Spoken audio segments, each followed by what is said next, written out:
Ramai orang ditanya, freehold ke leasehold mana lebih untung? Jawapannya bergantung pada matlamat anda sebagai pembeli ataupun pelabur.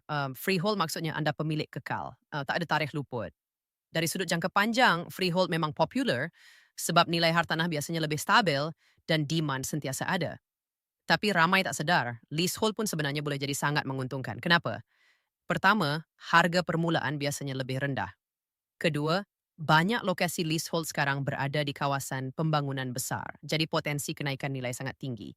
Ketiga, sewa bulanan untuk unit leasehold kadang lebih tinggi sebab lokasi dia strategik.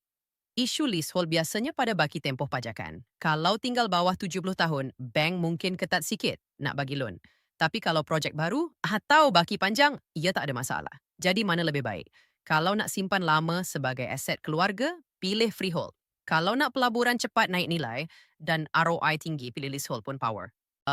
Yang penting bukan status tanah, tapi lokasi, demand, and strategi pelaburan anda. Nak tahu projek freehold and leasehold yang tengah hot sekarang? Klik link di caption bawah untuk maklumat lebih lanjut.